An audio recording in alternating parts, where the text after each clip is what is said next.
हाँ जी, सत श्री अकाल जी। स्वागत है तुहाडा अपने चैनल कैरियर एंड इन्फो दे विच। ते अज दी इस वीडियो च आपां बहुत ही इंपोर्टेंट क्लास लैके आए हैं। तो क्लास जो है आने वाली है वो है जी current affair, weekly current affair. ठीक है जी, ये आपां क्लास नवीं स्टार्ट करन जा रहे हैं जी, जो कि हर वीक विच तुहानूं एक क्लास मिलिया करेगी, जिस विच कि आपां एक वीक के जिन्ने भी टॉप, ठीक है जी, जिन्ने भी इंपोर्टेंट करंट अफेयर होणगे तुहानूं एक वीडियो में प्रोवाइड करवाओ करांगे एक वीक के बाद।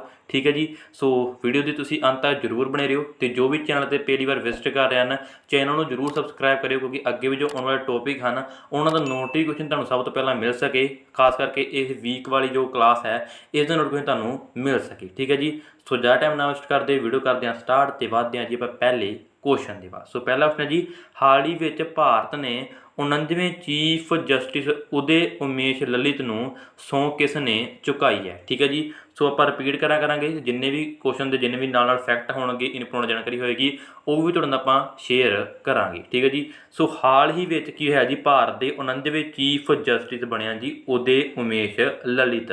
ठीक है जी, तो उन्होंने सौं चुकाई गई है। तो एक दूसरे किस द्वारा जो है जो अपनी सौं चुकाई गई है, चार ऑप्शन में दसो जी इसका राइट आंसर की होगा। सो ये बिल्कुल राइट आंसर है वो है जी बी इसका बिल्कुल राइट आंसर, राष्ट्रपति द्रौपदी मुर्मू तो। ठीक है जी, सो तुहानूं पता है कि अपने नवे ही होने थोड़ी देर पहला ही जो अपने राष्ट्रपति बने हैं जी द्रौपदी मुर्मू। ठीक है जी, सो ये हाँ जी एक फीमेल, तुसीं इमेज भी दे सकते हो। ये हाँ जी अपने राष्ट्रपति द्रौपदी मुर्मू, जिन्होंने की है अपने 49वीं जो चीफ जस्टिस उदय उमेश ललित जी ने सौं चुकाई है। ठीक है जी, सो ये ध्यान रखियो, इंपोर्टेंट जानकारी है। चलते हैं आप अगले क्वेश्चन के बाद।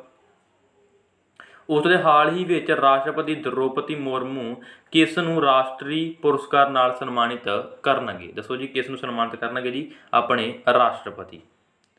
सो ये करेंगे डॉक्टर अपना वंदना शाही नूं। ठीक है जी, डॉक्टर वंदना इज द बिल्कुल राइट आंसर हो जाएगा जी। इन्हों की है खास तौर पर हाल ही में जो है अपने राष्ट्रपति द्रौपदी मुर्मू है वो की है राष्ट्रीय पुरस्कार नाल सन्मानित करनगे। ठीक है जी, हुण जो है ना डॉक्टर वंदना शाही। ठीक है जी, सो इस बारे आप जानकारी शेयर करते हैं थोड़ी थोड़े नाल, जो कि इंपोर्टेंट बन सकती है। ध्यान रखियो तो तुसीं इस नोट जरूर नाल दी नाल कर लेना अपने नोट्स के विच, क्योंकि इसकी जानकारी बहुत ही इंपोर्टेंट हो सकती है। ठीक है, सो जो ये हैं जी डॉक्टर वंदना शाही, ये हैं जी लुधियाने के BCM। ठीक है, लुधियाने में BCM अपना, ठीक है जी, उतों के की हैं उसके प्रिंसीपल हैं, टीचर हैं। ठीक है जी, प्रिंसीपल हैं। सो ये सी इसकी जानकारी डॉक्टर वंदना शाही, जिन्होंने कि अपने राष्ट्रपति वालों द्रौपदी मुर्मू के द्वारा राष्ट्रीय पुरस्कार सन्मानित किया जा रहा है। ठीक है जी, सो बाकी तुम इमेज दे सकते हो जी इन्हों की डॉक्टर वंदना शाही की, जो तुहाडी क्लैरिटी लिए बहुत ही इंपोर्टेंट है। ठीक है जी, सो ध्यान रखियो। चलते अगले क्वेश्चन के बाद। उस हाल ही में कौन, ठीक है जी, लोसेन डायमंड लीग जितने वाले पहले भारतीय खिडारी बने हैं। जो इतने पहले भारतीय खिडारी हो ना, वो क्वेश्चन अपने आप में बहुत ही इंपोर्टेंट बन जाता है, करंट अफेयर बहुत ही इंपोर्टेंट बन जाता है। ठीक है जी, सो दसो जी इसका राइट आंसर की होएगा। सो इसका राइट आंसर जी सारे ना तो रट गया होगा, बहुत मशहूर नीरज चोपड़ा। हाँ जी, नीरज चोपड़ा कि जैवलिंग में। ठीक है जी, सो इन्हों की गेम जो है जैवलिंग है। तो इन्होंने की किया है हाल ही में, ठीक है जी, अपने लोसेन डायमंड जो लीग हुई है, ठीक है, उस जितने वाले पहले भारतीय खिडारी बन चुके हैं जी नीरज चोपड़ा। ध्यान रखियो, बाकी तुम इन्हों की इमेज भी देख सकते हो। ठीक है, सो ध्यान रखियो। चलते हैं आप अगले क्वेश्चन के बाद। उसके किस भारतीय विज्ञानी नूं हाल ही में DRDO का चेयरमैन नियुक्त किया गया है। ये भी बहुत इंपोर्टेंट है जी करंट अफेयर। ठीक है जी, सो जिन्हें भी करंट अफेयर करांगे बहुत ही इंपोर्टेंट होने वाले है, कंटिन्यू वीडियो तुसीं बने रहो। ठीक है, सो इसका राइट आंसर है वो जी समीर वी कामत। हाँ जी, समीर वी कामत इसका बिल्कुल राइट आंसर है।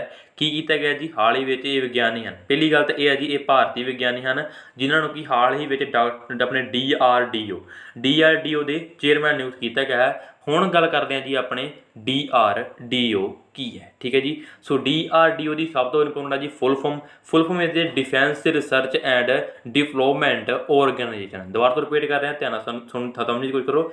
Defence research and development organisation is the full form है जी। ठीक है जी, DRDO के संबंध में जानकारी शेयर कर रहा तुहानूं। ठीक है, तो इसकी स्थापना कदों हुई सी? 1958 के विच। ठीक है जी, 1958 के विच इसकी की है स्थापना की गई थी DRDO की, जिसके कि नवे चेयरमैन हुण नियुक्त होए जी, जो कि एक भारतीय विज्ञानी हैं समीर वी कामत। ठीक है जी, सो ध्यान रखियो, क्वेश्चन बहुत ही इंपोर्टेंट है। ठीक है, सो बाकी तुम इन्हों की इमेज देख सकते हो, ये विज्ञानी सा जी समीर वी कामत, जो कि तुहाडी क्लैरिटी लिए है। ठीक है, सो ध्यान रखियो। चलते अगले क्वेश्चन के बाद। ਉਸ ਤੋਂ ਬਾਅਦ ਜੀ ਹਾਲ ਹੀ ਵਿੱਚ ਆਪਣੇ ਨਕਸਲਵਾਦ ਨੂੰ ਖਤਮ ਕਰਨ ਲਈ ਕੇਂਦਰੀ ਜ਼ੋਨਲ ਕੌਂਸਲ ਦੀ ਮੀਟਿੰਗ ਦੀ ਪ੍ਰਧਾਨਗੀ ਕਿਸ ਨੇ ਕੀਤੀ ਹੈ? ਦੱਸੋ ਜੀ ਕਿਸ ਨੇ ਪ੍ਰਧਾਨਗੀ ਆਈ ਹੈ ਜੀ? ਆਪਣੇ ਬਹੁਤ ਹੀ ਇੰਪੋਰਟੈਂਟ ਕਰੰਟ ਅਫੇਅਰ ਹੈ ਜੀ ਆਪਣੇ ਕੋਲ। ਸੋ ਇਹਦਾ ਰਾਈਟ ਆਂਸਰ ਹੈ ਅਮਿਤ ਸ਼ਾਹ। ਸੋ ਇਹ ਵੀ ਨਾ ਤੁਸੀਂ ਜ਼ਰੂਰ ਸੁਣਿਆਗਾ, ਅਮਿਤ ਸ਼ਾਹ ਦਾ ਨਾਮ ਵੀ ਤੁਸੀਂ ਜ਼ਰੂਰ ਸੁਣਿਆ ਹੋਏਗਾ ਜੀ। ਕੀ ਹੈ ਜੀ ਇਹਨਾਂ ਨੇ ਕੀਤਾ ਹਾਲ ਹੀ ਵਿੱਚ ਨਕਸਲਵਾਦ, ਠੀਕ ਹੈ, ਨਕਸਲਵਾਦ ਨੂੰ ਖਤਮ ਕਰਨ ਲਈ ਕੇਂਦਰੀ ਜ਼ੋਨਲ ਕੌਂਸਲ ਦੀ ਮੀਟਿੰਗ ਹੋਈ ਹੈ ਤੇ ਇਹਨਾਂ ਦੀ ਪ੍ਰਧਾਨਗੀ ਕਿਸ ਨੂੰ ਦਿੱਤੀ ਗਈ ਹੈ? ਅਮਿਤ ਸ਼ਾਹ, ਠੀਕ ਹੈ ਜੀ। ਸੋ ਅਮਿਤ ਸ਼ਾਹ ਬੀਜੇਪੀ ਨਾਲ ਸੰਬੰਧਿਤ ਹੈ, ਤੁਹਾਨੂੰ ਪਤਾ ਹੋਏਗਾ, ਠੀਕ ਹੈ। ਤੇ ਬਾਕੀ ਤੁਸੀਂ ਇਹਨਾਂ ਦੀ ਇਮੇਜ ਵੀ ਦੇਖ ਸਕਦੇ ਹੋ, ਠੀਕ ਹੈ ਜੀ। ਸੋ ਨਾਲ ਦੀ ਨਾਲ ਇੱਕ ਹੋਰ ਜਾਣਕਾਰੀ ਸ਼ੇਅਰ ਕਰਦੇ ਹਾਂ। ਪਹਿਲਾਂ ਤਾਂ ਇਹ ਬੀਜੇਪੀ, ਦੂਸਰਾ ਇਹ ਇਹਨਾਂ ਨੂੰ ਪ੍ਰਧਾਨਗੀ ਦਿੱਤੀ ਗਈ ਹੈ, ਠੀਕ ਹੈ। ਤੁਸੀਂ ਇਮੇਜ ਤਾਂ ਦੇਖ ਲਈ ਹੈ। ਤੇ ਜੋ ਬਹੁਤ ਹੀ ਇੰਪੋਰਟੈਂਟ ਜਾਣਕਾਰੀ ਹੈ, ਇਹ ਆਪਣੇ ਕੀ ਹੈ, ਗ੍ਰਹਿ ਮੰਤਰੀ ਵੀ ਹਨ, ਠੀਕ ਹੈ ਜੀ। ਜੇਕਰ ਤੁਹਾਨੂੰ ਪੁੱਛਿਆ ਜਾਵੇ ਤਾਂ ਇਹ ਆਪਣੇ ਭਾਰਤ ਦੇ ਗ੍ਰਹਿ ਮੰਤਰੀ ਵੀ ਹਨ। ਇਹ ਵੀ ਕੁਐਸਚਨ ਬਹੁਤ ਹੀ ਇੰਪੋਰਟੈਂਟ ਹੈ, ਧਿਆਨ 'ਚ ਰੱਖਿਓ। ਚੱਲਦੇ ਹਾਂ ਆਪਾਂ ਅਗਲੇ ਕੁਐਸਚਨ ਦੇ ਬਾਅਦ, ਠੀਕ ਹੈ। ਉਸ ਤੋਂ ਹਾਲ ਹੀ ਵਿੱਚ, ਠੀਕ ਹੈ ਜੀ, ਸਮਝਣ ਦੀ ਕੋਸ਼ਿਸ਼ ਕਰੋ, ਹਾਲ ਹੀ ਵਿੱਚ ਅੰਤਰਰਾਸ਼ਟਰੀ ਡੋਗ ਦਿਵਸ ਕਦੋਂ ਮਨਾਇਆ ਗਿਆ ਹੈ? ਇਹ ਵੀ ਕੁਐਸਚਨ ਇੰਪੋਰਟੈਂਟ ਹੈ ਜੀ। ਦੱਸੋ ਜੋ ਹਾਲ ਹੀ ਵਿੱਚ ਡੋਗ ਦਿਵਸ ਕਦੋਂ ਮਨਾਇਆ ਗਿਆ ਹੈ? ਸੋ ਇਹਦਾ ਰਾਈਟ ਆਂਸਰ ਹੈ ਜੀ 26 ਅਗਸਤ ਨੂੰ। ਸੋ ਧਿਆਨ 'ਚ ਰੱਖਿਓ ਜੀ 26 ਅਗਸਤ ਨੂੰ ਜੋ ਹੈ ਡੋਗ ਦਿਵਸ ਮਨਾਇਆ ਗਿਆ ਜੀ ਹਾਲ ਹੀ ਵਿੱਚ, ਠੀਕ ਹੈ।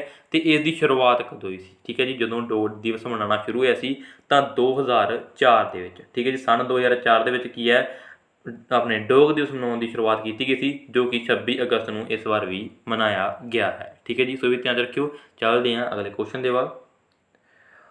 ਉਸ ਦੇ ਕਿੱਥੋਂ ਦੇ ਅਨੰਗ ਤਾਲ ਨੂੰ ਹਾਲ ਹੀ ਵਿੱਚ ਰਾਸ਼ਟਰੀ ਸਮਾਰਕ ਘੋਸ਼ਿਤ ਕੀਤਾ ਗਿਆ ਹੈ? ਬਹੁਤ ਹੀ ਇੰਪੋਰਟੈਂਟ, ਠੀਕ ਹੈ ਜੀ। ਸੋ ਕਿੱਥੋਂ ਦੇ ਅਨੰਗ, ਠੀਕ ਹੈ, ਤਾਲ ਹੁੰਦਾ ਜੋ, ਠੀਕ ਹੈ, ਤੁਹਾਨੂੰ ਪਤਾ ਹੋਏਗਾ। ਸੋ ਹਾਲ ਹੀ ਵਿੱਚ ਰਾਸ਼ਟਰੀ ਸਮਾਰਕ ਘੋਸ਼ਿਤ ਕੀਤਾ ਗਿਆ ਜੀ। ਸੋ ਇਹ ਕੀਤਾ ਗਿਆ ਹੈ ਦਿੱਲੀ ਦੇ ਵਿੱਚ, ਠੀਕ ਹੈ ਜੀ। ਦਿੱਲੀ ਇਸ ਦਾ ਬਿਲਕੁਲ ਰਾਈਟ ਆਂਸਰ, ਸੀ ਆਪਸ਼ਨ ਇਸ ਦਾ ਬਿਲਕੁਲ ਰਾਈਟ ਆਂਸਰ ਹੋ ਜਾਏਗਾ, ਠੀਕ ਹੈ ਜੀ। ਇੱਥੋਂ ਦੇ ਜੋ ਅਨੰਗ ਤਾਲ ਹੈ, ਠੀਕ ਹੈ ਜੀ, ਇੱਕ ਰਾਜਾ ਸੀਗਾ, ਉਸ ਦੇ ਨਾਮ ਤੇ ਹੈ। ਸੋ ਹਾਲ ਹੀ ਵਿੱਚ ਰਾਸ਼ਟਰੀ ਸਮਾਰਕ ਜੋ ਹੈ ਘੋਸ਼ਿਤ ਕੀਤਾ ਗਿਆ ਹੈ, ਠੀਕ ਹੈ ਜੀ। ਸੋ ਇਹ ਵੀ ਧਿਆਨ 'ਚ ਰੱਖਿਓ, ਬਹੁਤ ਹੀ ਇੰਪੋਰਟੈਂਟ ਹੈ। ਚੱਲਦੇ ਹਾਂ ਅਗਲੇ ਕੁਐਸਚਨ ਦੇ ਵੱਲ। ਉਸ ਦਾ ਆਪਣਾ ਕੁਐਸਚਨ ਹੁੰਦਾ ਜੀ, ਕਿਸ ਨੂੰ ਹਾਲ ਹੀ ਵਿੱਚ ਨਾਵਲ ਪ੍ਰੇ, ਠੀਕ ਹੈ ਜੀ, ਲਈ ਸਾਹਿਤ ਅਕਾਦਮੀ ਯੁਵਾ ਪੁਰਸਕਾਰ 2022 ਨਾਲ ਸਨਮਾਨਿਤ ਕੀਤਾ ਗਿਆ ਹੈ? ਦੱਸੋ ਜੀ ਕਿਸ ਨੂੰ ਕੀਤਾ ਗਿਆ ਜੀ? ਬਹੁਤ ਹੀ ਇੰਪੋਰਟੈਂਟ ਕਰੰਟ ਅਫੇਅਰ ਹੈ ਤੁਹਾਡੇ ਸਾਹਮਣੇ।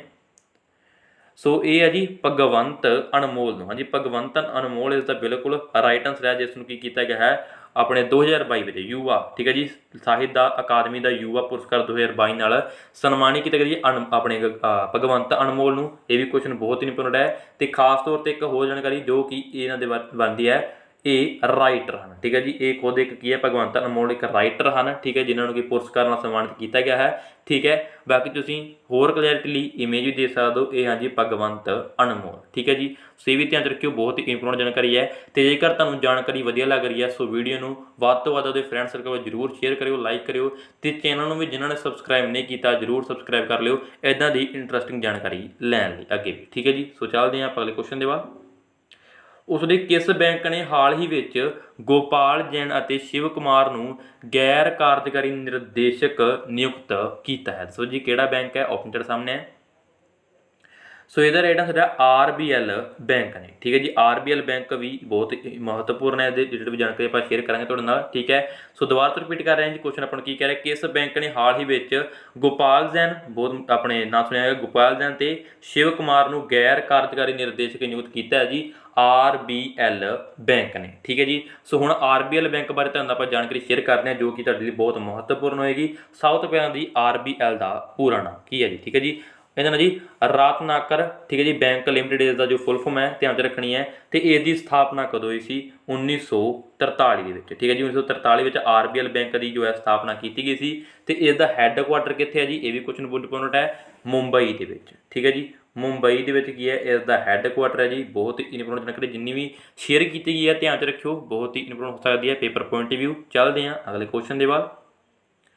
ਉਸ ਦੀ ਹਾਲ ਹੀ ਵਿੱਚ ਕਿਸ ਨੂੰ IMF ਵਿੱਚ ਭਾਰਤ ਦੇ ਕਾਰਜਕਾਰੀ ਡਾਇਰੈਕਟਰ ਨਿਯੁਕਤ ਕੀਤਾ ਗਿਆ ਹੈ? ਦੱਸੋ ਜੀ ਕਿਸ ਨੂੰ ਕੀਤਾ ਗਿਆ ਜੀ? ਕੁਐਸਚਨ ਬਹੁਤ ਇੰਪੋਰਟੈਂਟ ਹੈ, ਦੱਸੋ ਇਹਦਾ ਰਾਈਟ ਆਂਸਰ ਕੀ ਹੋਏਗਾ।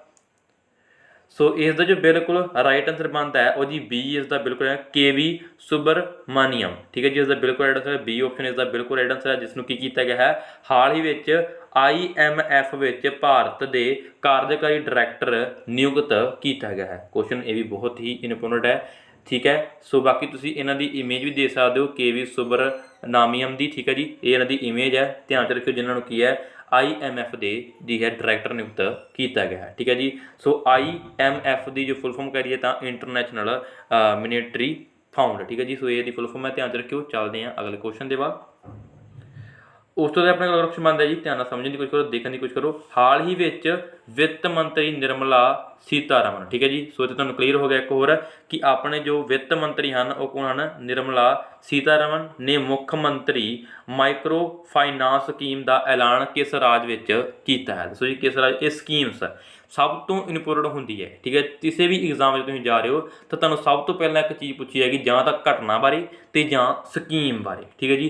ये क्वेश्चन बहुत ही इंपोर्टेंट होंदे आ जे तुसीं करंट अफेयर की प्रैपरेशन कर रहे हो। स्कीम होगी तो घटना होगी, ये तो तुसीं प्रैपरेशन पूरी ही करके जानी है। सो इसका जो दसो जी राइट आंसर की होएगा।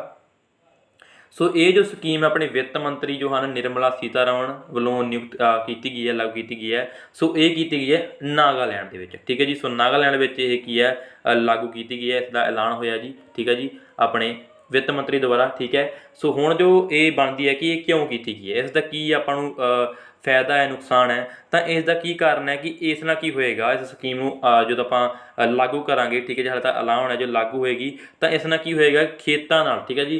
खेतां जो अपने किसान वीर हैं उन्होंने बहुत ही महत्वपूर्ण चीज़ां उन्होंने मिलणगियां तो वो की करनगे, खेती नाल जो है जुड़े रहणगे। सो ये है जी मेन मोटिव इस स्कीम का, ठीक है जी।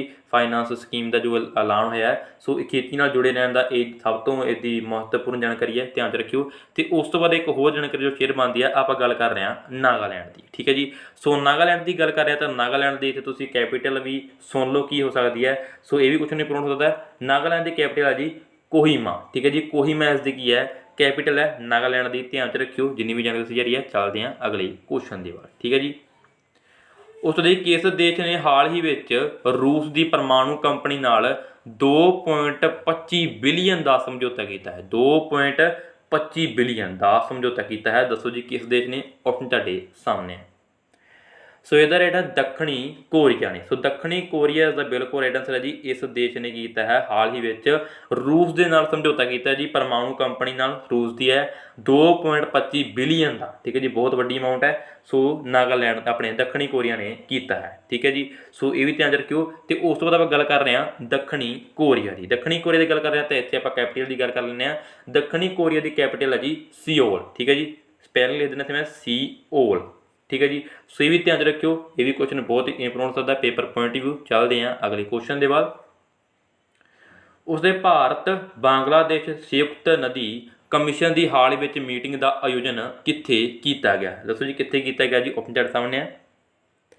सो राइट आंसर जी नवी दिल्ली के विच, हाँ जी बिल्कुल आंसर है इसका जो अपना आयोजित किया गया जी नवी दिल्ली के विच। किसका, भारत बांग्लादेश संयुक्त नदी कमीशन की हाल ही विच मीटिंग हुई है जी, तो कित्थे हुई है, नवी दिल्ली के विच की गई जी। क्वेश्चन बहुत इंपोर्टेंट है। तो गल कर रहे हैं इस तो बाद बांग्लादेश की, ठीक है। बांग्लादेश बारे भी आप थोड़ी जानकारी शेयर कर देना। बांग्लादेश की जो कैपीटल है वह जी ढाका, ठीक है। तो इसकी जो करंसी है वह है जी टाका, ठीक है जी। सो ये भी जानकारी थोड़ी तुम जरूर ध्यान रखियो। चलते हैं आप अगले क्वेश्चन के बाद, पेपर पॉइंट भी बहुत इंपोर्टेंट हो सकती है, ठीक है। उस नीति आयोग ने हाल ही विच 500 अटल, ठीक है जी, टिकरिंग, ठीक है, लैबां की स्थापना का ऐलान किया है, तो कित्थे किया गया सर। सो इसका राइट आंसर है और जम्मू कश्मीर, हाँ जी जम्मू एंड कश्मीर अपना इसका बिल्कुल सी इसका राइट आंसर हो जाएगा। की किया गया, नीति आयोग, ठीक है। नीति आयोग तो ना सुनिया होगा, ठीक है। सो नीति आयोग ने हाल ही विच 500 अटल टिकरिंग, ठीक है, टिकरिंग लैबां का स्थापना का ऐलान किया गया जी। सो जम्मू एंड कश्मीर, ठीक है जी। सो हुण थोड़ी जानकारी आप शेयर करते हैं। सो ये जो नीति आयोग हैं इन्हां दी स्टार्टिंग कदों हुई सी, 1915 के, ठीक है जी, 1915 के। तो इसका जो हैडकुआटर कित्थे है वह जी नवी दिल्ली के, ठीक है जी। सो ये भी ध्यान रखियो, बहुत ही इंपोर्टेंट जानकारी हो सकती है। तो चेयरमैन कौन है इसके, ठीक है जी। सो चेयरमैन कौन है जी, वो है जी अपने नरेंद्र मोदी, ठीक है जो अपने प्रधानमंत्री हैं। सो ये भी ध्यान रखियो, जानकारी बहुत इंपोर्टेंट हो सकती है। चलते अगले क्वेश्चन के बाद। उसदे किस देश ने हाल ही विच 2 रेलवे प्रोजैक्टां लई भारत नाल एक समझौता किया है, तो दसो जी इसका राइट आंसर जिन्होंने भी पता है। सो इसका राइट आंसर है वो जी बांग्लादेश, हाँ जी बिल्कुल बांग्लादेश, ठीक है जी। किस देश ने, बांग्लादेश ने हाल ही विच 2 रेलवे प्रोजैक्टां लई भारत नाल समझौता किया है जी, सो ये जी बांग्लादेश। तो बांग्लादेश बारे तुहानूं आपां जानकारी शेयर की है तुहाडे नाल कि इसका जो अपनी कैपीटल है ढाका है, तो इसकी जो करंसी है वो टका है। ये 2 क्वेश्चन बहुत इंपोर्टेंट हैं, पेपर में बहुत बार रिपीट हो चुके, इस करके तुहाडे नाल जानकारी शेयर कर रहा। अपने नोट जिहड़े हुंदे आ उन्हां 'ते जरूर नोट कर लो इसनूं। चलदे हां अगले क्वेश्चन दे वाल। उसने भारत ते अमेरिका विचकार संयुक्त अभ्यास वजीरा प्रहार हाल ही विच कित्थे समाप्त होया है? दसो जी कित्थे समाप्त होया जी, ये जो आपां गल कर रहे हैं। सो इसदा राइट आंसर है वो जी हिमाचल प्रदेश दे विच। हाँ जी बिल्कुल, हिमाचल प्रदेश दे विच किनवां सी जी ये? 13वां। ठीक है जी, 13वां सीगा जी ये जो अपना किया गया सीगा भारत ते अमरीका विचकार संयुक्त अभ्यास वजीरा प्रहार हाल विच समाप्त होया जी हिमाचल प्रदेश च। किनवां सीगा? ये सीगा जी 13वां। ठीक है जी, सी भी ध्यान रखियो, बहुत ही इंपोर्टेंट जानकारी है। चलते हैं अगले क्वेश्चन दे वाल। उसने किस ने हाल ही विच भारतीय ओलंपिक संघ ਅਤੇ अंतरिम प्रधान वजों अहुदा संभालिया है? दसो जी किसने संभालिया जी? ऑप्शन तेरे सामने है। सो इसका राइट आंसर है और जी आदिल सुमारी वाला। हाँ जी बिल्कुल राइट आंसर आदिल सुमारी वाला इसका ए इसका बिल्कुल राइट आंसर है, जिसने की किया है हाल ही विच भारतीय ओलंपिक संघ ते अंतरिम प्रधान वजों अहुदा संभालिया है। पहला भी ये गेम नाल जुड़े हुए थे। बाकी तुसीं क्लैरिटी तुहानूं आपां इमेज दिखा रहे हैं जी, इन्हां दी बहुत ही इंपोर्टेंट जानकारी हो सकती है। आदिल सुमारी वाला बहुत ही इंपोर्टेंट जानकारी है, जरूर ध्यान रखियो। चलते हैं आप अगले क्वेश्चन के बाद। ठीक है, उस तो बाद जी अपना अगला ऑप्शन है 18वां क्वेश्चन। देखो जी की बार अपने को हाल ही विच कैंडेट विश्व चैंपीयनशिप विच भारतीय जूडो खिडारी लिथोई। ठीक है जी, किहड़ा अपने खिडारी है ना, ये ना जरूर रखना। ठीक है जी, तो मैं हाईलाइट कर रहा तुहानूं लिथोई अपने चैनबम। ठीक है जी, सो ये किहड़ा तगमा जितया जी इन्होंने? बहुत ही इंपोर्टेंट जानकारी हो सकती है तुहाडे वास्ते। लिथोई चैनबम ने, जो कि एक जूडो खिडारी है भारतीय, तो किहड़ा मैडल जितया गया जी इन्हां विचों विश्व चैंपीयन विच। ठीक है, विश्व चैंपीयनशिप विच सो ये जितया गया जी सोने का। हाँ जी, सोने का तगमा। ठीक है, जितया गया जी इन्हों द्वारा, जो अपने जूडो खिडारी हैं भारत के विश्व चैंपीयन में लिथोई चैनबम ने सोने का तगमा जितया है। तो एक होर जो जानकारी है वो बहुत इंपोर्टेंट सकती है कि इन्हों की इमेज कितनी है। ठीक है जी, इमेज है जी अपनी सॉरी एज कितनी है। ठीक है जी, एज है जी 15 साल। ठीक है जी, 15 तो 16 के गेट में इन्हों की उम्र है, तो इन्होंने सोन तगमा जित लिया, अपने नाम कर लिया। ठीक है, सो तुम इमेज दे सकते हो जी लिथोई चैनबम की, जो कि अपने जूडो खिडारी है भारतीय, जिन्होंने विश्व चैंपीयन में सोन तगमा जितया है। तो एज है जी 15 तो 16 साल। सो ये जी जानकारी जरूर ध्यान रखियो। तो जेकर हाले तक तुम वीडियो में शेयर नहीं किया, लाइक नहीं किया, जरूर बात कर दिया करो। ठीक है, चलते हैं अगले क्वेश्चन के वाल। उसके हाल ही विच किस राज नूं 100 साल बाद दूजा रेलवे स्टेशन मिलिया है? ये क्वेश्चन बहुत इंपोर्टेंट है। ठीक है जी, बहुत इंपोर्टेंट करंट अफेयर है जी। सो ये मिलिया जी अपने नागालैंड नूं। ठीक है जी, सो 19वां आंसर है जी B, C is the right answer है। नागालैंड नूं 100 साल बाद हाल ही विच मिलिया जी किस राज नूं? नागालैंड नूं 100 साल बाद दूसरा जो है रेलवे स्टेशन मिलिया है। हुण आपां जानकारी शेयर करते हैं जी इसदे रिलेटेड जो भी बनती है। ठीक है जी, सो ध्यान रखियो। सब तो पहला जो इन्हों जो मिलिया सीगा रेलवे स्टेशन सब तो पहला, सो वो सीगा जी अपना 1903 के। ठीक है जी, 1903 के पहला मिलिया। सो कोल मिला के 100 तो भी ज़्यादा साल हो चले हैं। ठीक है, कि इस हुण 100 साल बाद 100 साल तो उत्ते हो गए, तो दूसरा जो रेलवे स्टेशन मिलिया है। सो दूसरा रेलवे स्टेशन किहड़ा है जी? वो है जी सोकोवी। ठीक है जी, सोकोवी उसका नाम है जी, जो उन्हें दूसरा मिलिया है रेलवे स्टेशन। बाकी तुम इमेज देख सकते हो, जो इसकी शुरुआत हुई सी तो इस तरह इसमें सजाया वगैरह गया सी। तुम इमेज देख सकते हो, ये अपना ट्रेन है। सो ये उत्थों का ही अपना की है दृश्य है, जो इसनों स्टार्ट किया गया सी दूसरे रेलवे स्टेशन नागालैंड में 100 साल बाद मिलिया है। ठीक है जी, दोबारा तो रिपीट कर रहे हैं, ध्यान ना सुनो। ठीक है जी, सो चलते हैं अगले क्वेश्चन के बाद, जरूर ध्यान रखियो।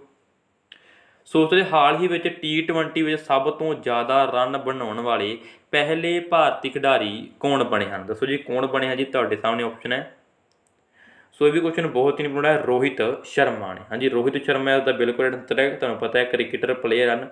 ठीक है, सो हाल ही में T20 में सब तो वध रन बनाने वाले पहले भारतीय खिडारी बन चुके हैं। जिदा कि तुहानूं अगे भी क्या है, जो पहले भारतीय खिडारी का नाम आ जाए ना, तो वह क्वेश्चन आपदे आप बहुत ही ज़्यादा इंपोर्टेंट हो जाता है। ठीक है जी, क्योंकि ये हाल ही में है, तो यह तुहानूं करंट अफेयर जो है एग्जाम किसी भी एग्जाम की तैयारी कर रहे हो तुसीं, पंजाब के या अपने सेंटर के या बाहर भी किते, सो उस चीज़ तुहानूं बहुत ही हैल्पफुल हो सकता है। इंडिया की गल कर रहे हैं। ठीक है, सो रोहित शर्मा ने जो है अपने वध तो वध T20 में सब तो ज़्यादा रन बनाने वाले पहले भारतीय खिडारी बन चुके हैं। तुसीं इमेज देख सकते हो जी, ये है जी अपने रोहित शर्मा। ठीक है जी, ਤੇ ਕਿੰਨੇ ਰਨ ਬਣਾਏ ਜੀ ਇਹਨਾਂ ਨੇ, ਇਹ ਵੀ ਇੰਪੋਰਟੈਂਟ ਜਾਣਕਾਰੀ ਹੈ। ਕਿੰਨੇ ਰਨ ਬਣਾਏ, ਕਿਵੇਂ ਇਹਨਾਂ ਨੇ ਆਪਣਾ ਅੰਕੜਾ ਜੋ ਹੈ, ਪਹਿਲੇ ਖਿਡਾਰੀ ਬਣੇ ਹਨ ਭਾਰਤ ਦੇ। ਸੋ 3487 ਤੋਂ 90 ਦੇ ਗੇੜ ਦੇ ਵਿੱਚ, ਠੀਕ ਹੈ ਜੀ, ਇੰਨੇ ਰਨ ਇਹਨਾਂ ਨੇ ਬਣਾਏ ਹੈ T20 ਦੇ ਵਿੱਚ, ਇਸ ਕਰਕੇ ਇਹ ਪਹਿਲੇ ਭਾਰਤੀ ਬਣ ਚੁੱਕੇ ਹੈ। ਜ਼ਰੂਰ ਧਿਆਨ ਰੱਖਿਓ। ਚੱਲਦੇ ਹਾਂ ਅਗਲੇ ਕੁਐਸਚਨ ਦੇ ਵੱਲ। ਉਸਦੇ Tata power Delhi distribution limited ਨੇ ਹਾਲ ਹੀ ਵਿੱਚ ਇਸ ਨਾਲ ਇੱਕ ਸਮਝੌਤਾ ਕੀਤਾ ਹੈ। ਦੱਸੋ ਜੀ ਕਿਸ ਨਾਲ ਸਮਝੌਤਾ ਕੀਤਾ ਜੀ? ਟਾਟਾ ਪਾਵਰ ਦਿੱਲੀ ਨੇ। ਸੋ ਇਹ ਕੀਤਾ ਜੀ ਬਲਾਕ ਨੋਟਸ ਵਿੱਚ, ਠੀਕ ਹੈ ਜੀ, ਬਲਾਕ ਨੋਟਸ ਨਾਲ ਕੀ ਹੈ ਆਪਣਾ ਜੋ ਹੈ ਸਮਝੌਤਾ ਕੀਤਾ। ਟਾਟਾ ਪਾਵਰ ਦਿੱਲੀ, ਤੁਹਾਨੂੰ ਡਿਸਟ੍ਰੀਬਿਊਸ਼ਨ ਪਤਾ ਹੋਏਗਾ, ਲਿਮਿਟਿਡ, ਹਾਲ ਹੀ ਵਿੱਚ ਸਮਝੌਤਾ ਕੀਤਾ ਹੈਗਾ ਜੀ ਬਲਾਕ ਨੋਟਸ ਨਾਲ, ਠੀਕ ਹੈ ਜੀ। ਸੋ ਇਹ ਵੀ ਇੰਪੋਰਟੈਂਟ ਜਾਣਕਾਰੀ ਹੈ, ਠੀਕ ਹੈ ਜੀ, ਜੋ ਸਮਝੌਤਾ ਕੀਤਾ ਗਿਆ ਹੈ। ਬਾਕੀ ਇਸ ਦੇ ਵਿੱਚ ਅੱਗੇ ਜੋ ਜਾਣਕਾਰੀ ਆਪਣੇ ਨਾਲ ਕਰੰਟ ਅਫੇਅਰ ਹੋਏਗਾ ਉਹ ਵੀ ਤੁਹਾਨੂੰ ਆਪਾਂ ਸ਼ੇਅਰ ਕਰਾਂਗੇ, ਅੱਗੇ ਜੋ ਵੀ ਇਸ ਪ੍ਰੋਸੈਸ ਚੱਲਣਗੇ ਇਹਨਾਂ ਦੇ। ਸੋ ਇਸ ਬਾਰੇ ਇਸ ਦੀ ਇੰਨੀ ਕੁ ਜਾਣਕਾਰੀ ਹੈ ਕਿ ਸਮਝੌਤਾ ਹੈ ਟਾਟਾ ਪਾਵਰ ਦਿੱਲੀ ਦਾ ਅਤੇ ਜੋ ਬਲਾਕ ਨੋਟਸ ਨਾਲ ਹੋਇਆ ਹੈ, ਠੀਕ ਹੈ ਜੀ। ਸੋ ਧਿਆਨ 'ਚ ਰੱਖਿਓ। ਉਸ ਦੇ ਹਾਲ ਹੀ ਵਿੱਚ ਰਾਸ਼ਟਰੀ ਖੇਡ ਦਿਵਸ ਕਦੋਂ ਮਨਾਇਆ ਗਿਆ? ਦੱਸੋ ਜੀ ਰਾਸ਼ਟਰੀ ਖੇਡ ਦਿਵਸ ਕਦੋਂ ਮਨਾਇਆ ਗਿਆ? ਇਹ ਵੀ ਆਪਦੇ ਆਪ ਵਿੱਚ ਬਹੁਤ ਹੀ ਇੰਪੋਰਟੈਂਟ ਕਰੰਟ ਅਫੇਅਰ ਹੈ। ਸੋ ਇਹ ਮਨਾਇਆ ਗਿਆ ਜੀ 29 ਅਗਸਤ ਨੂੰ। ਹਾਂਜੀ ਬਿਲਕੁਲ, 29 ਅਗਸਤ ਨੂੰ ਕਿਉਂ ਮਨਾਇਆ ਜਾਂਦਾ ਹੈ? ਇਹ ਬਹੁਤ ਵੱਡਾ ਇੱਕ ਪਿੱਛੇ ਦਾ ਕਰੰਟ ਅਫੇਅਰ ਹੈ, ਠੀਕ ਹੈ ਜੀ, ਬਹੁਤ ਇੰਪੋਰਟੈਂਟ ਇਫੈਕਟ ਹੈ।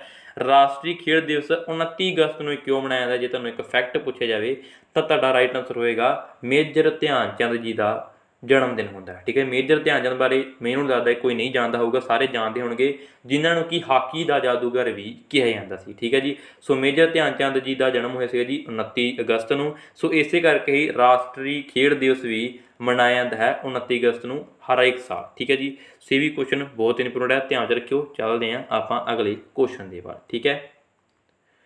ਉਸ ਤੋਂ ਬਾਅਦ ਆਪਣੀ ਹਾਲ ਹੀ ਵਿੱਚ ਯੂਰੋਪੀਅਨ ਫੁੱਟਬਾਲ ਫੈਡਰੇਸ਼ਨ ਤੇ ਸਰਵੋਤਮ ਫੁੱਟਬਾਲ ਖਿਡਾਰੀ ਸਾਲ 2022 ਦਾ ਪੁਰਸਕਾਰ ਕਿਸ ਨੇ ਜਿੱਤਿਆ ਹੈ? ਦੱਸੋ ਜੀ ਕਿਸ ਨੇ ਜਿੱਤਿਆ ਹੈ? ਇਹ ਵੀ ਆਪਦੇ ਆਪ ਵਿੱਚ ਬਹੁਤ ਹੀ ਇੰਪੋਰਟੈਂਟ ਕਰੰਟ ਅਫੇਅਰ ਹੈ। ਸੋ ਇਹ ਜਿੱਤਿਆ ਗਿਆ ਜੀ ਆਪਣੇ ਬੈਂਜ਼ੀਮਾ, ਠੀਕ ਹੈ ਜੀ, ਕਾਰਿਮ ਬੈਂਜ਼ੀਮਾ ਤੇ ਐਲੈਕਸਾ, ਠੀਕ ਹੈ ਜੀ, ਪੁਟਲੇਅਰਸ, ਠੀਕ ਹੈ ਜੀ। ਸੋ ਉਪਰੋਕਤ ਦੋਨੋਂ ਇਸ ਦਾ ਬਿਲਕੁਲ ਰਾਈਟ ਆਨਸਰ ਹੋਏਗਾ। ਬਹੁਤ ਹੀ ਮਸ਼ਹੂਰ, ਠੀਕ ਹੈ ਜੀ, ਬੈਂਜ਼ੀਮਾ ਬਹੁਤ ਹੀ ਮਸ਼ਹੂਰ ਕੀ ਹੈ, ਇੱਕ ਆਪਦੇ ਵਿੱਚ ਫੁੱਟਬਾਲਰ ਪਲੇਅਰ ਹੈ ਜੀ, ਜੋ ਕਿ ਕਿੱਥੋਂ ਦਾ ਹੈ? ਫਰਾਂਸ ਦਾ ਹੈ, ਠੀਕ ਹੈ ਜੀ। ਸੋ ਇਹ ਧਿਆਨ 'ਚ ਰੱਖਿਓ, ਜਿੰਨੀ ਵੀ ਜਾਣਕਾਰੀ ਸ਼ੇਅਰ ਕਰਾਂਗੇ ਫਰਾਂਸ ਦਾ ਹੈ ਬੈਂਜ਼ੀਮਾ, ਇੱਕ ਮੇਲ ਹੈ ਜੀ, ਅਤੇ ਐਲੈਕਸਾ ਕੀ ਹੈ, ਇੱਕ ਫੀਮੇਲ ਹੈ, ਜੋ ਕਿੱਥੋਂ ਦੀ ਹੈ ਜੀ? ਸਪੇਨ ਦੀ, ਠੀਕ ਹੈ, ਜਿੱਥੋਂ ਕਿ ਸਰਜੀਓ ਰੈਮਸ ਹੈ। ਸੋ ਇਹ ਹੈ ਜੀ, ਜੋ ਵੀ ਇੰਟਰਸਟ ਰੱਖਦੇ ਫੁੱਟਬਾਲ ਵਿੱਚ ਇੰਟਰਸਟ ਰੱਖਦੇ ਉਹਨਾਂ ਨੂੰ ਪਤਾ ਹੋਏਗਾ ਬੈਂਜ਼ੀਮਾ। ਅਤੇ ਜੇ ਤੁਹਾਨੂੰ ਨਹੀਂ ਪਤਾ ਤਾਂ ਰੀਅਲ ਮੈਡਰਿਡ ਹੈ ਜੀ, ਇੱਕ ਕਲੱਬ ਹੈ ਜਿਹਦੇ ਵਿੱਚ ਕੀ ਹੈ ਇਹ ਜੋ ਬੈਂਜ਼ੀਮਾ ਪਲੇਅਰ ਹੈ ਉਹ ਖੇਡਦਾ ਹੈ, ਠੀਕ ਹੈ ਜੀ। ਸੋ ਇਹਨਾਂ ਦੁਆਰਾ ਜਿੱਤਿਆ ਗਿਆ ਜੀ। ਬਾਕੀ ਤੁਸੀਂ ਬੈਂਜ਼ੀਮਾ ਦੀ ਇਮੇਜ ਵੀ ਦੇਖ ਸਕਦੇ ਹੋ, ਸਾਈਡ ਤੁਹਾਨੂੰ ਦਿਖਾ ਰਿਹਾ, ਠੀਕ ਹੈ ਜੀ, ਜਿਨ੍ਹਾਂ ਨੇ ਜੇ ਮੇਲ ਹਨ। ਅਤੇ ਦੂਸਰੇ ਨੰਬਰ 'ਤੇ ਐਲੈਕਸਾ ਦੀ ਤੁਸੀਂ ਇਮੇਜ ਵੀ ਦੇਖ ਸਕਦੇ ਹੋ, ਜੋ ਕਿ 2022 ਦਾ ਪੁਰਸਕਾਰ ਜਿੱਤਣ ਵਾਲੇ ਖਿਡਾਰੀ ਹਨ, ਠੀਕ ਹੈ ਜੀ। ਸੋ ਯੂਰੋਪੀਅਨ ਫੁੱਟਬਾਲ ਜ਼ਰੂਰ ਧਿਆਨ ਰੱਖਿਓ। ਚੱਲਦੇ ਹਾਂ ਅਗਲੇ ਕੁਐਸਚਨ ਦੇ ਵੱਲ। ਉਸ ਦੇ ਹਾਲ ਹੀ ਵਿੱਚ ਬੂਟ ਤੇ ਚਮੜਾ ਉਤਪਾਦਨ ਨੀਤੀ 2022 ਲਾਂਚ ਕਰਨ ਵਾਲਾ ਭਾਰਤ ਦਾ ਪਹਿਲਾ ਰਾਜ ਕਿਹੜਾ ਬਣਿਆ ਹੈ? ਦੱਸੋ ਜੀ ਕਿਹੜਾ ਬਣਿਆ ਜੀ? ਆਪਸ਼ਨ ਤੁਹਾਡੇ ਸਾਹਮਣੇ ਹੈ, ਜਿਹਨਾਂ ਨੂੰ ਵੀ ਪਤਾ ਹੈ ਦੱਸੋ ਕਮੈਂਟ ਬਾਕਸ ਦੇ ਵਿੱਚ। ਸੋ ਇਹਦਾ ਰਾਈਟ ਆਨਸਰ ਹੈ ਉਹ ਜੀ ਤਾਮਿਲਨਾਡੂ। ਹਾਂਜੀ ਤਾਮਿਲਨਾਡੂ ਇਸ ਦਾ ਬਿਲਕੁਲ ਰਾਈਟ ਆਨਸਰ ਹੋ ਜਾਏਗਾ। ਕੀ ਕੀਤਾ ਜੀ ਇਸ ਦੇ ਦੁਆਰਾ ਕੀ ਕੀਤਾ ਗਿਆ? ਇਹ ਇਹੋ ਜਿਹਾ ਰਾਜ ਬਣ ਚੁੱਕਾ ਜਿੱਥੇ ਕਿ ਬੂਟ ਚਮੜੇ ਦਾ ਉਤਪਾਦਨ ਨੀਤੀ 2022 ਲਾਂਚ ਕਰਨ ਵਾਲਾ ਭਾਰਤ ਦਾ ਪਹਿਲਾ ਰਾਜ ਤਾਮਿਲਨਾਡੂ ਬਣ ਚੁੱਕਿਆ ਹੈ, ਠੀਕ ਹੈ ਜੀ। ਸੋ ਤਾਮਿਲਨਾਡੂ ਦੇ ਰਿਲੇਟਿਡ ਵਿੱਚ ਆਪਾਂ ਤੁਹਾਨੂੰ ਜਾਣਕਾਰੀ ਸ਼ੇਅਰ ਕਰਾਂ ਤੁਹਾਡੇ ਨਾਲ ਤਾਮਿਲਨਾਡੂ ਦੀ। ਸੋ ਤਾਮਿਲਨਾਡੂ ਦੀ ਕੈਪੀਟਲ ਕੀ ਹੈ? ਤਾਮਿਲਨਾਡੂ ਦੀ ਕੈਪੀਟਲ ਜੀ ਚੇਨਈ, ਠੀਕ ਹੈ ਜੀ। ਅਤੇ ਮੱਛੀ ਦਾ ਸਭ ਤੋਂ ਵੱਧ ਠੀਕ ਹੈ ਜੀ, ਮੱਛੀ ਦਾ ਸਭ ਤੋਂ ਵੱਧ ਉਤਪਾਦ ਇੱਥੇ ਹੀ ਹੁੰਦਾ ਹੈ। ਇੱਥੇ ਆਪਣਾ ਮੱਛੀ ਦਾ ਜੋ ਉਤਪਾਦ ਵਗੈਰਾ ਸਾਰਾ ਕੁਛ ਇੱਥੇ ਹੀ ਹੁੰਦਾ ਹੈ। ਬਹੁਤ ਹੀ ਮਹੱਤਵਪੂਰਨ ਜਾਣਕਾਰੀ ਹੈ ਤਾਮਿਲਨਾਡੂ ਦੇ ਰਿਲੇਟ ਵਿੱਚ, ਠੀਕ ਹੈ ਜੀ। ਸੋ ਇਹ ਵੀ ਜਾਣਕਾਰੀ ਜ਼ਰੂਰ ਧਿਆਨ ਰੱਖਿਓ। ਚਮੜੇ ਦਾ ਉਤਪਾਦ ਨੀਤੀ ਜੋ ਹੈ ਪਹਿਲਾ ਰਾਜ ਬਣ ਚੁੱਕਿਆ ਜੀ ਭਾਰਤ ਦਾ, ਠੀਕ ਹੈ ਜੀ, ਤਾਮਿਲਨਾਡੂ। ਅਤੇ ਇਹ ਕਿੱਥੇ ਕਿਹੜੇ ਏਰੀਆ 'ਚ ਹੁੰਦਾ ਜੀ? ਆਪਣੇ ਸਾਊਥ ਏਰੀਆ 'ਚ, ਠੀਕ ਹੈ ਜੀ। ਇੰਡੀਆ ਦੇ 'ਚ ਆਪਾਂ ਸਾਊਥ ਦਾ ਏਰੀਆ ਤੁਹਾਨੂੰ ਪਤਾ ਹੋਏਗਾ, ਜਿੱਥੇ ਕੇਰਲ ਆਉਂਦਾ ਹੈ, ਤਾਮਿਲਨਾਡੂ ਦੇ ਨਾਲ ਹੀ ਕੇਰਲ ਵਗੈਰਾ ਹੋ ਗਿਆ, ਕਰਨਾਟਕਾ ਹੋ ਗਿਆ। ਸੋ ਇਹ ਆਪਣੇ ਸਾਰੇ ਸਾਊਥ 'ਚ ਆਉਂਦੇ ਹਨ। ਸੋ ਇਹਦਾ ਇਲਾਕਾ ਜੀ ਸਾਊਥ, ਠੀਕ ਹੈ ਜੀ। ਸੋ ਧਿਆਨ 'ਚ ਰੱਖਿਓ। ਚੱਲਦੇ ਹਾਂ ਅਗਲੇ ਕੁਐਸਚਨ ਦੇ ਬਾਅਦ। ਉਸ ਵੇਲੇ ਕਿਸ ਨੇ ਹਾਲ ਹੀ ਵਿੱਚ ਫਾਰਮੂਲਾ 1 ਬੈਲਜੀਅਮ ਗ੍ਰਾਂਡ ਪੀ, ਠੀਕ ਹੈ ਜੀ, ਗ੍ਰਾਂਡ ਪੀ ਨੇ ਜਿੱਤਿਆ ਹੈ? ਦੱਸੋ ਜੀ ਇਹਦਾ ਰਾਈਟ ਆਨਸਰ ਕੀ ਹੋਏਗਾ? ਆਪਸ਼ਨ ਸਾਹਮਣੇ ਹੈ। ਸੋ ਇਹਦਾ ਰਾਈਟ ਆਨਸਰ ਹੈ ਮੈਕਸ ਵਰਸਟੈਪਨ, ਠੀਕ ਹੈ ਜੀ। ਇਸ ਦਾ ਬਿਲਕੁਲ ਇਸ ਦਾ ਬਿਲਕੁਲ ਰਾਈਟ ਆਨਸਰ ਹੋ ਜਾਏਗਾ। ਕੀ ਕੀਤਾ ਗਿਆ ਜੀ ਹਾਲ ਹੀ ਵਿੱਚ? ਕਿਸ ਨੇ? ਆਪਣਾ ਮੈਕਸ ਨੇ ਜੋ ਹੈ ਹਾਲੇ ਫਾਰਮੂਲਾ 1 ਬੈਲਜੀਅਮ ਗ੍ਰਾਂਡ ਪੀ ਨੇ ਇਹਨੇ ਜਿੱਤਿਆ ਹੈ, ਠੀਕ ਹੈ ਜੀ। ਸੋ ਇਹ ਵੀ ਧਿਆਨ ਵਿੱਚ ਰੱਖਿਓ, ਇੰਪੋਰਟੈਂਟ ਕਰੰਟ ਅਫੇਅਰ ਹੈ। ਚੱਲਦੇ ਹਾਂ ਅਗਲੇ ਕੁਐਸਚਨ ਦੇ ਬਾਅਦ। ਸੋ ਉਸ ਤੋਂ ਬਾਅਦ 26ਵਾਂ ਕੁਐਸਚਨ ਇੰਪੋਰਟੈਂਟ ਹੈ ਜੀ। ਹਾਲ ਹੀ ਵਿੱਚ ਖੇਡ ਵਤਨ ਪੰਜਾਬ ਦੀਆਂ ਕਦੋਂ ਸ਼ੁਰੂ ਹੋਈਆਂ ਹਨ? ਦੱਸੋ ਜੀ ਖੇਡ ਵਤਨ ਪੰਜਾਬ ਦੀਆਂ ਜੋ ਸ਼ੁਰੂ ਹੋਈਆਂ ਹਨ ਜੀ ਕਦੋਂ ਹੋਈਆਂ ਹਨ? ਇਹ ਤੁਹਾਨੂੰ ਦੱਸਣਾ ਹੈ। ਸੋ ਇਹ ਵੀ ਹੋਈਆਂ ਹਨ ਜੀ 29 ਅਗਸਤ ਨੂੰ। ਅੱਗੇ ਆਪਾਂ ਤੁਹਾਨੂੰ ਇੱਕ ਹੋਰ ਜਾਣਕਾਰੀ ਸ਼ੇਅਰ ਕੀਤੀ ਸੀ, ਇੱਕ ਤਾਂ ਮੇਜਰ ਧਿਆਨ ਚੰਦ ਜੋ ਨੂੰ ਕੋਈ ਜਿਨ੍ਹਾਂ ਨੂੰ ਕਿ ਹਾਕੀ ਦਾ ਜਾਦੂ ਕਿਹਾ ਜਾਂਦਾ, ਉਹਨਾਂ ਦਾ ਜਨਮ ਦਿਨ ਹੋਇਆ ਸੀਗਾ। ਰਾਸ਼ਟਰੀ ਖੇਡਾਂ ਵੀ ਇਸੇ ਦਿਨ ਹੀ ਕੀਤੀਆਂ ਜਾਂਦੀਆਂ 29 ਅਗਸਤ ਨੂੰ, ਅਤੇ ਖੇਡ ਵਤਨ ਪੰਜਾਬ ਦੀਆਂ ਜੋ ਸ਼ੁਰੂ ਹੋਈਆਂ ਨੇ ਉਹ ਵੀ 29 ਅਗਸਤ ਨੂੰ ਹੀ ਸਟਾਰਟ ਕੀਤੀਆਂ ਗਈਆਂ ਹਨ। ਠੀਕ ਹੈ ਜੀ। ਸੋ ਇਹ 3-4 ਜੋ ਚੀਜ਼ਾਂ ਬਣਦੀਆਂ ਹਨ ਇਹਨਾਂ ਨੂੰ ਧਿਆਨ 'ਚ ਰੱਖਿਓ। ਚੱਲਦੇ ਹਾਂ ਆਪਾਂ ਅਗਲੇ ਕੁਐਸਚਨ ਦੇ ਬਾਅਦ। ਠੀਕ ਹੈ। ਉਸ ਤੋਂ ਜੀ ਹਾਲ ਹੀ ਵਿੱਚ ਕਿਸ ਦੇਸ਼ ਵਿੱਚ 5G ਸਰਵਿਸ ਸ਼ੁਰੂ ਕਰਨ ਦਾ ਐਲਾਨ ਕੀਤਾ ਗਿਆ ਹੈ? ਬਹੁਤ ਇੰਪੋਰਟੈਂਟ। ਠੀਕ ਹੈ ਜੀ। ਸੋ ਇਸ ਬਾਰੇ ਵੀ ਆਪਾਂ ਫੈਕਟ ਥੋੜ੍ਹਾ ਜਿਹਾ ਸ਼ੇਅਰ ਕਰਾਂ ਤੁਹਾਡੇ ਨਾਲ। ਠੀਕ ਹੈ ਜੀ। 5G ਸਰਵਿਸ ਸ਼ੁਰੂ ਹੋਣ ਵਾਲੀ ਹੈ ਕਿਸ ਰਾਜ ਵਿੱਚ, ਕਿਸ ਦੇਸ਼ ਵਿੱਚ? ਆਪਸ਼ਨ ਤੁਹਾਡੇ ਸਾਹਮਣੇ ਆ, ਦੱਸੋ ਜੀ ਜਿਨ੍ਹਾਂ ਨੂੰ ਵੀ ਪਤਾ ਹੈ। ਸੋ ਇਹਦਾ ਰਾਈਟ ਆਨਸਰ ਹੈ ਉਹ ਜੀ ਭਾਰਤ ਦੇਸ਼ ਵਿੱਚ। ਹਾਂਜੀ, ਭਾਰਤ ਦੇ ਵਿੱਚ 5G ਬਹੁਤ ਜਲਦ ਰਿਲੀਜ਼ ਕਰ ਦਿੱਤਾ ਜਾਏਗਾ ਜੀ। ਠੀਕ ਹੈ ਜੀ। ਸੋ ਇਸ ਵਿੱਚ ਵੀ ਇੱਕ ਫੈਕਟ ਹੈ ਜੀ, ਕੀ ਹੋਇਆ ਸੀਗਾ ਜੀ ਆਪਣੇ ਪਿਛਲੇ ਹੀ ਜੋ ਆਪਣਾ ਮਹੀਨਾ ਗੁਜ਼ਰਿਆ ਹੈ, ਪਿਛਲਾ ਮਹੀਨਾ ਜਦੋਂ ਕਿ 25-26 ਤਰੀਕ ਆਈ ਸੀਗੀ ਅਗਸਤ ਦੀ। ਠੀਕ ਹੈ ਜੀ। ਅਗਸਤ ਦੀ ਜੋ ਤਰੀਕ ਸੀ 25-26, ਉਹਨਾਂ ਦਿਨਾਂ ਦੇ ਵਿੱਚ ਬੋਲੀ ਹੋਈ ਸੀ ਜੀ 5G ਆਪਣੇ ਨੈਟਵਰਕ ਦੀ। ਤੁਹਾਨੂੰ ਪਤਾ ਹੈ ਜੀ ਪਹਿਲਾਂ 4G ਸੀਗਾ, ਹੁਣ 5G ਆਉਣ ਵਾਲਾ, ਉਦੋਂ ਵੀ ਥੋੜ੍ਹਾ ਜਿਹਾ ਡਿਵਲਪਮੈਂਟ ਕੀਤੀ ਗਈ ਹੈ। ਸੋ 5G ਦੀ ਬੋਲੀ ਹੋਣੀ ਸੀਗੀ, ਅਤੇ ਬੋਲੀ ਤੁਹਾਨੂੰ ਪਤਾ ਕਿ ਆਪਣੇ ਮੇਨ ਕਿਹੜੇ ਬੰਦੇ ਆ ਜੋ ਰਿਚ ਹੈ। ਠੀਕ ਹੈ ਜੀ। ਇੱਕ ਹੈ ਜੀ ਜੀਓ ਵਾਲਾ। ਠੀਕ ਹੈ ਜੀ। ਦੋਨੇ ਭਰਾ ਜੀ ਅਡਾਨੀ ਅਤੇ ਅੰਬਾਨੀ, ਇਹਨਾਂ ਦੋਨਾਂ ਵਿੱਚ ਹੀ ਬੋਲੀ ਲੱਗਣੀ ਸੀ। ਇਹਨਾਂ ਦੋਨਾਂ ਵਿੱਚ ਚਰਚਾ ਸੀ, ਦੋਵੇਂ ਚਰਚਾ ਵਿੱਚ ਸੀਗੇ ਕਿ ਕਿਹੜਾ ਜ਼ਿਆਦਾ ਬੋਲੀ ਲਗਾਏਗਾ। ਤਾਂ ਅਡਾਨੀ ਅਤੇ ਅੰਬਾਨੀ ਦੋਨੋਂ ਭਰਾ ਹਨ, ਤੁਹਾਨੂੰ ਪਤਾ ਹੀ ਹੈ। ਇੱਕ ਕੋਲ ਹੈ ਜੀ ਏਅਰਟੈਲ ਅਤੇ ਇੱਕ ਕੋਲ ਹੈ ਜੀਓ। ਠੀਕ ਹੈ ਜੀ। ਸੋ ਸਭ ਤੋਂ ਵੱਧ ਬੋਲੀ ਲਗਾ ਕੇ ਜੀਓ ਵਾਲਾ ਜਿਹੜਾ ਭਾਈ ਸਾਹਿਬ ਉਹ ਸਭ ਤੋਂ ਵੱਧ ਉਹਨਾਂ ਨੇ ਕੀ ਹੈ ਆਪਦੇ ਨਾਮ 5G ਸਰਵਿਸ ਕਰ ਲਈ ਹੈ। ਅਤੇ ਹੁਣ ਇਹ ਦੀਵਾਲੀ ਦੇ ਵਿੱਚ ਜਾਂ ਥੋੜ੍ਹਾ ਜਿਹਾ ਹੋਰ ਥੋੜ੍ਹਾ ਡਿਲੇ ਕਰਕੇ ਅਕਤੂਬਰ-ਨਵੰਬਰ ਦੇ ਇਸ ਗੇੜ ਦੇ ਵਿੱਚ ਇਹ ਜੋ 5G ਹੈ ਇਹ ਭਾਰਤ ਦੇ ਵਿੱਚ ਰਿਲੀਜ਼ ਹੋ ਜਾਏਗਾ। ਸੋ ਇਹ ਸੀ ਜਾਣਕਾਰੀ, ਭਾਰਤ ਦੇਸ਼ ਵਿੱਚ ਐਲਾਨ ਕੀਤਾ ਗਿਆ ਜੀ 5G ਸਰਵਿਸ ਦਾ ਸ਼ੁਰੂ ਕੀਤੀ ਜਾ ਰਹੀ ਹੈ। ਠੀਕ ਹੈ ਜੀ। ਸੋ ਇਹ ਵੀ ਧਿਆਨ 'ਚ ਰੱਖਿਓ। ਚੱਲਦੇ ਹਾਂ ਆਪਾਂ ਅਗਲੇ ਕੁਐਸਚਨ ਦੇ ਬਾਅਦ।